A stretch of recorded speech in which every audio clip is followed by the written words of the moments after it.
Igreja do Senhor, peço que você abra a sua Bíblia, no livro de Atos dos Apóstolos, capítulo 23. Nós faremos a leitura do verso 11 até o final do capítulo. Escute com atenção aquilo que a voz do teu Redentor diz à tua alma nesta manhã. Na noite seguinte, o Senhor, pondo-se ao lado dele, disse: Coragem, pois do modo que deste testemunho a meu respeito em Jerusalém, assim importa que também o faças em Roma. Quando amanheceu, os judeus se reuniram e, sob anátema, juraram que não haviam de comer nem beber enquanto não matassem Paulo. Eram mais de 40 os que entraram nessa conspirata. Estes, indo ter com os principais sacerdotes e anciãos, disseram: Juramos, sob pena de anátema, não comer coisa alguma enquanto não matarmos Paulo. Agora, pois, notificai ao comandante, juntamente com o sinédrio, que vula presente, como se estivesseis, para investigar mais acuradamente a sua causa. E nós, antes que ele chegue, estaremos prontos para assassiná-lo. Mas o filho da irmã de Paulo, tendo ouvido a trama, entrou na fortaleza e de tudo avisou a Paulo.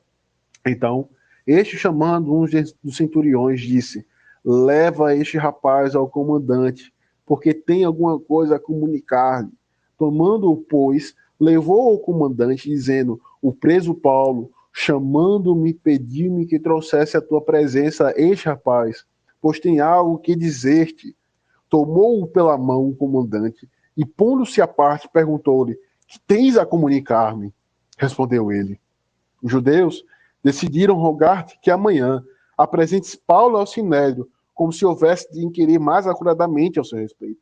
Tu, pois, não te deixes persuadir, porque mais de 40 entre eles estão pactuados entre si sobre anátema de não comer nem beber enquanto não o matarem. E agora estão prontos, esperando a tua promessa. Então, o comandante despediu o rapaz, recomendando-lhe que a ninguém dissesse ter-lhe trazido estas informações. Chamando 2 centuriões, ordenou: Tende de prontidão, desde a hora 3ª da noite, 200 soldados, 70 de cavalaria e 200 lanceiros para irem até Cesareia. Preparai também animais para fazer Paulo montar e ir com segurança ao governador Félix. E o comandante escreveu uma carta nesses termos. Cláudio Lísias, ao excelentíssimo governador Félix, saúde. Este homem foi preso pelos judeus e ele estava prestes a ser morto por eles, quando eu, sobrevindo com a guarda, o livrei por saber que ele era romano. Querendo certificar-me do motivo por que o acusavam, filo descer ao sinédrio deles. Verifiquei se ele é acusado de coisas referentes a leis que os rege, nada, porém, que justificasse morte ou mesmo prisão. Sendo eu informado de que ia haver uma cilada contra o homem, tratei de enviá-lo a ti, sem demora, intimidando também os acusadores a irem dizer na tua presença o que há contra ele. Saúde. Os soldados, pois, conforme lhes ordenou, tomaram Paulo e durante a noite o conduziram até Antípatri. No dia seguinte, voltaram para a fortaleza, tendo deixado da cavalaria o irem com ele. Os quais, chegando a Cesareia, entregaram a carta ao governador e também lhe apresentaram Paulo. Lida a carta, perguntou ao governador de que província ele era, e quando soube que era da Cilícia, disse: Ouvir-te-ei quando chegarem os teus acusadores. E mandou que ele fosse detido no pretório de Herodes. Até aqui a palavra do nosso Deus, meus irmãos. Vamos mais uma vez à presença do nosso Deus em oração, rogando a sua bênção. Ó Santo Deus, nós, como igreja do Senhor, nos encontramos em Tua presença, ó Pai. Assim como o Senhor, pelo Teu Espírito, falou aos nossos corações por meio do decorrer desse culto, confrontando os nossos pecados, nos consolando. Nós pedimos que mais uma vez, ó Pai, o Senhor nos conduza a Cristo, a fim de contemplarmos a Sua glória, a fim de contemplarmos o Seu amor para com a Sua igreja, a fim de sermos, ó Pai, abençoados por Ti. Desvendes, ó Pai, os nossos olhos para contemplarmos a beleza do Teu Filho. Consola aqueles que estão desanimados, fortalece aqueles que se encontram fracos na caminhada cristã. Faz tudo isso, ó Pai, por meio da pregação do Evangelho. É isso que nós oramos, ó Pai, em Cristo. Amém. Amém.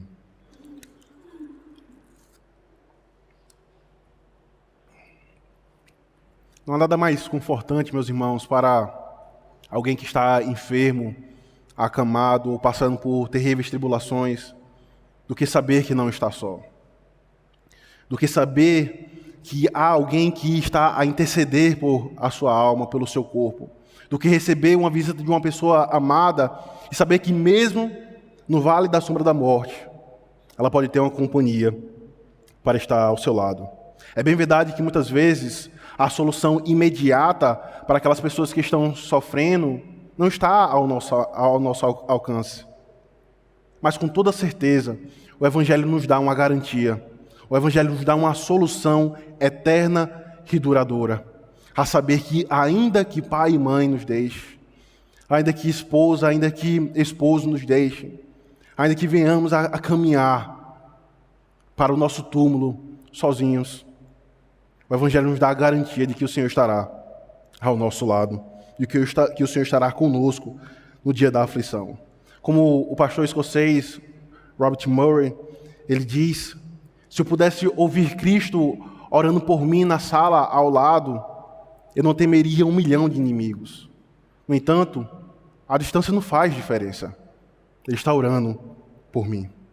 Diferente de como alguns pensam que Cristo, após a sua ressurreição e ascensão, ele deixou de interceder e de demonstrar o seu amor para com os seus, para com a sua igreja, por causa do seu estado glorificado.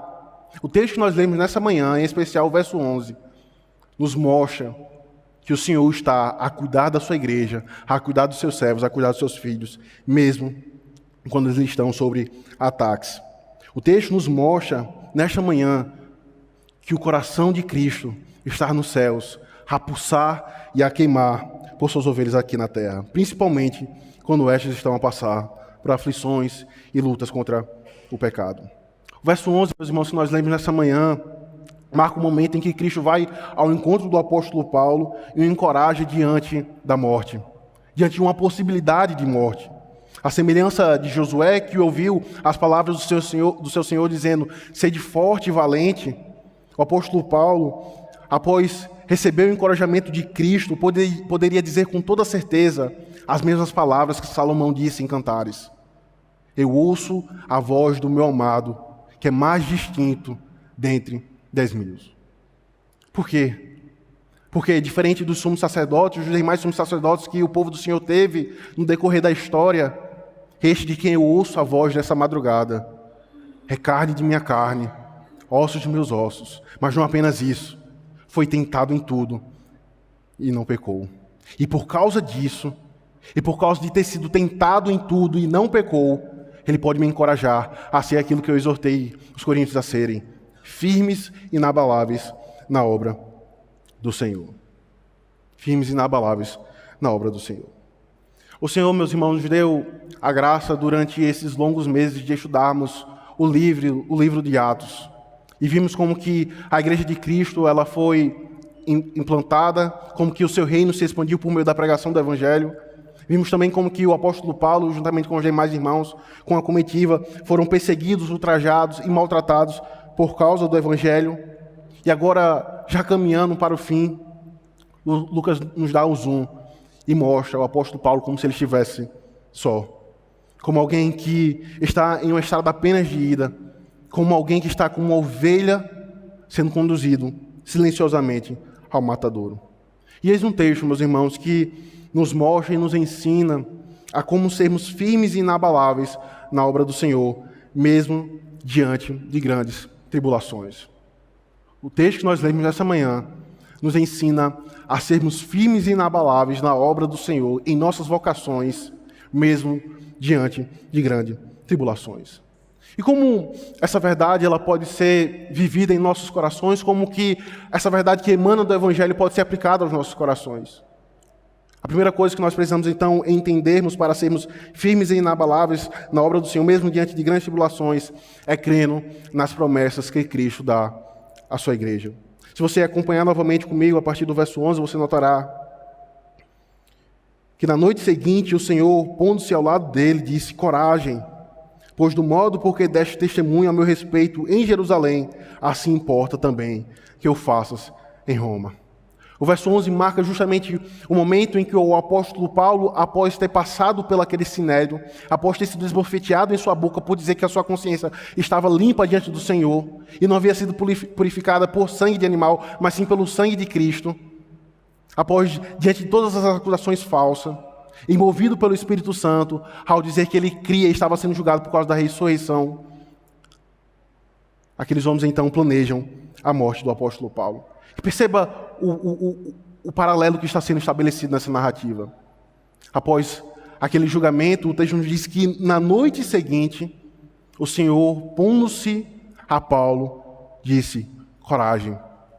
Note que aqueles homens intentavam a morte do apóstolo Paulo.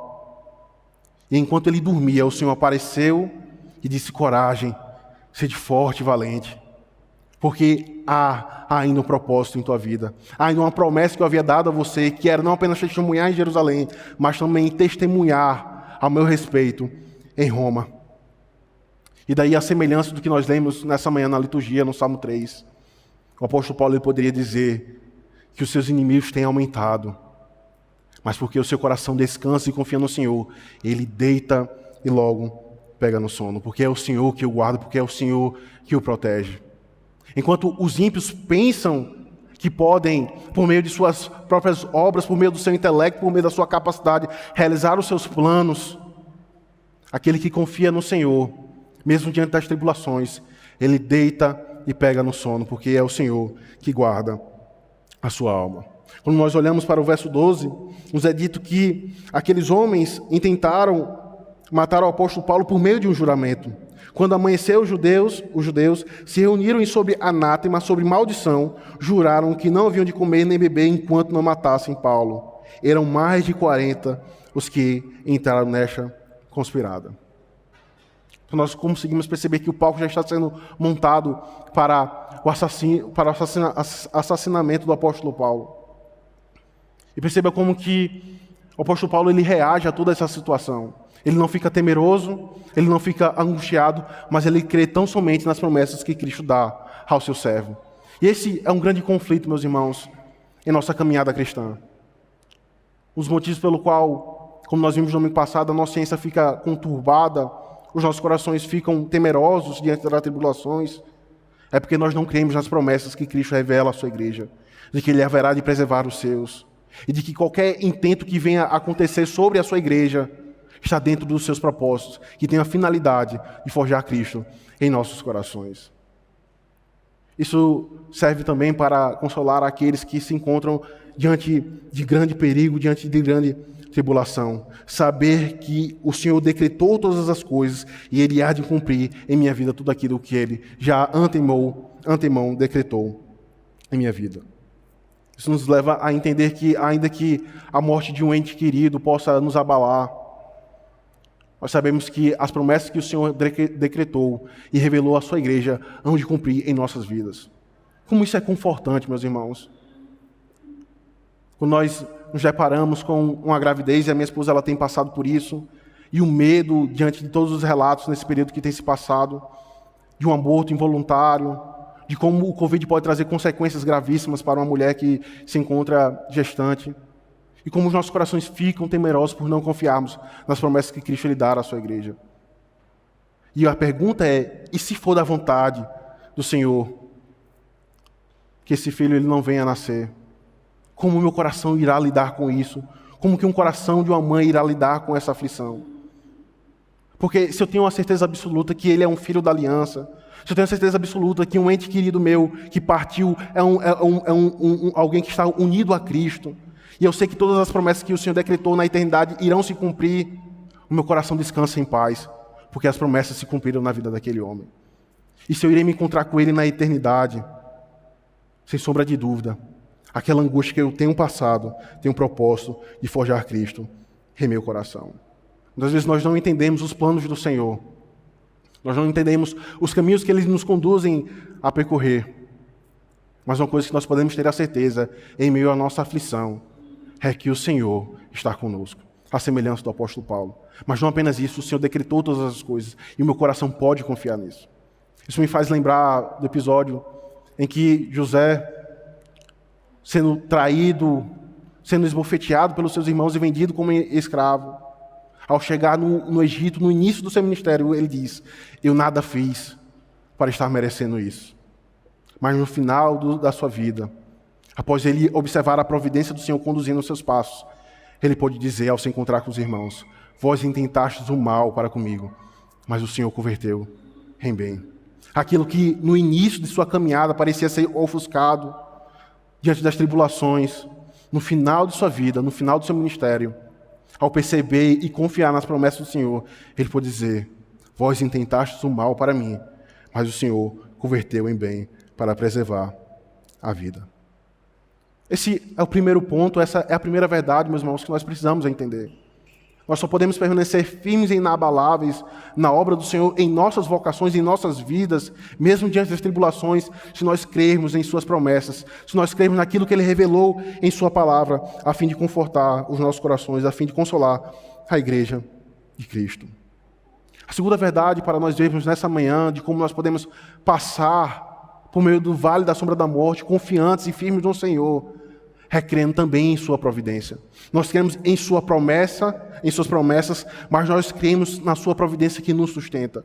Eu creio naquilo que Cristo ele revelou à sua igreja, eu creio naquilo que ele revelou como sendo aquele que continua a interceder mesmo no estado glorificado pela sua igreja, mas eu creio também que ele irá sustentar a minha vida em minha peregrinação. Acompanhe comigo o que o verso 16 nos mostra. O apóstolo Paulo, diante daquele contexto, diante do intento, da vontade daqueles homens de tirarem a sua vida, o Senhor então começa a agir por meio da providência. Então veja o verso 16. Mas o filho da irmã de Paulo, tendo ouvido a trama, foi e entrou na fortaleza e tudo avisou a Paulo. Então este, chamando um dos centuriões, disse: leva este rapaz ao comandante, porque tem alguma coisa a comunicar-lhe. Tomando-o, pois, levou ao comandante, dizendo: o preso Paulo, chamando-me, pediu-me que trouxestes à tua presença este rapaz, pois tem algo que dizer-te. Tomou-o pela mão o comandante, e pondo-se à parte, perguntou-lhe: que tens a comunicar-me? Respondeu ele: os judeus decidiram rogar-me que amanhã apresentes Paulo ao Sinédrio, como se houvesse de inquirir mais acuradamente a seu respeito. Tu, pois, não te deixes persuadir, porque mais de 40 entre eles estão pactuados entre si sob anátema, de não comer nem beber, enquanto não o matarem. E agora estão prontos, esperando a tua promessa.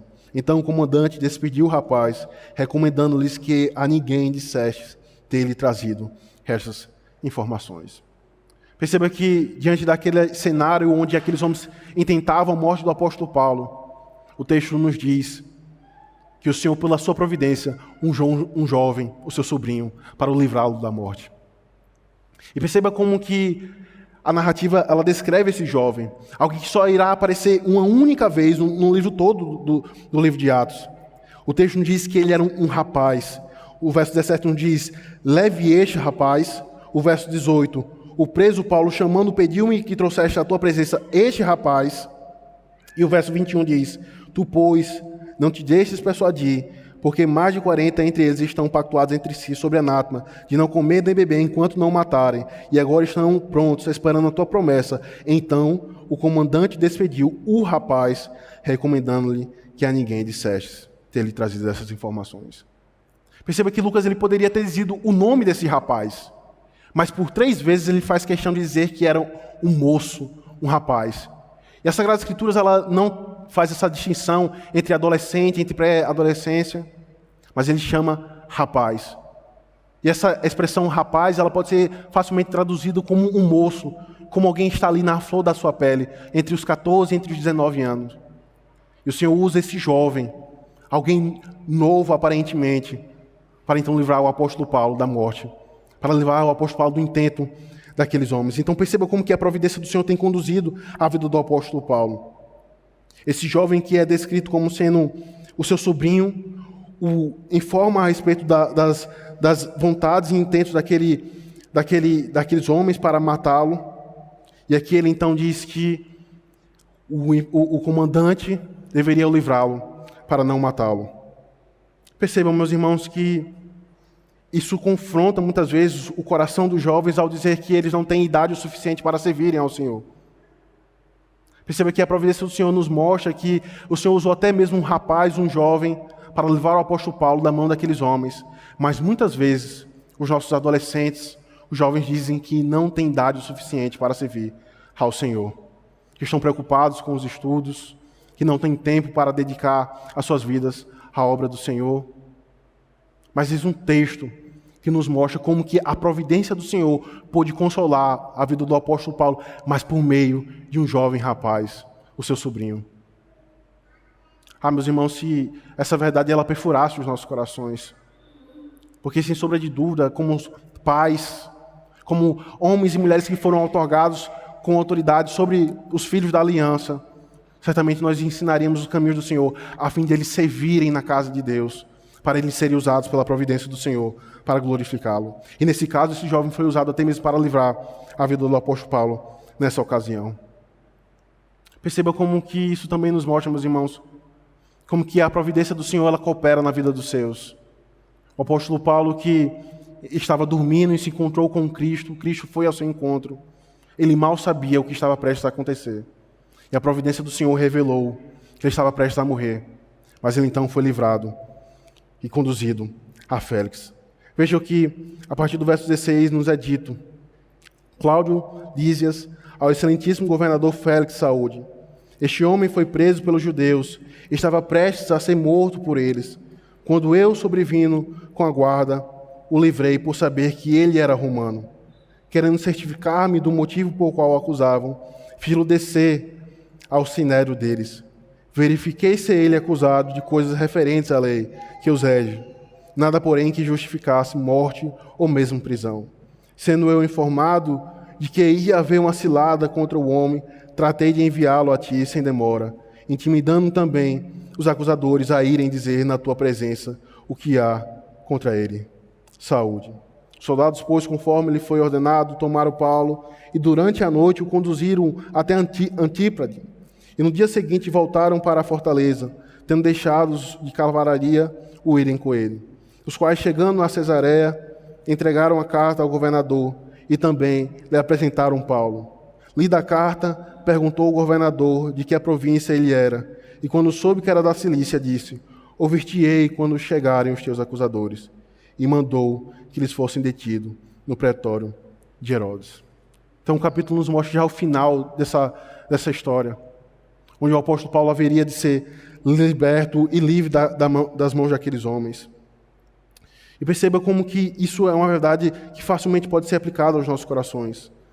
Nós andamos atribulados, os nossos corações ficam trêmulos diante do Senhor, porque nós não confiamos em suas promessas, mas também porque nós não confiamos que Ele é capaz, por meio da sua providência, de nos livrar de todo o mal.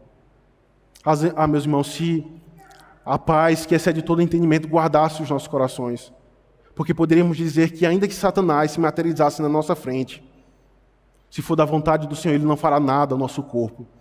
Mas se for da sua vontade, Ele pode até ferir o meu corpo à semelhança do meu irmão Jó. Mas Ele não ferirá a minha união com Cristo. Ele pode usar a sua providência para mudar o meu caráter. Ele pode usar a sua providência para afligir o meu corpo. Mas no final da caminhada cristã, eu posso ter a certeza absoluta que o seu propósito é me formar, é me moldar a imagem do meu Redentor. Que o Senhor aplique essa verdade aos nossos corações, meus irmãos, a fim de entendermos que nós somos chamados a sermos inabaláveis e firmes na caminhada cristã, ao percebermos que nós devemos crer nas promessas de Cristo, que Ele continua a interceder pela sua igreja e que Ele há de usar a providência para livrar os seus e formar Cristo em nossos corações. Que o Senhor nos abençoe em Cristo. Amém.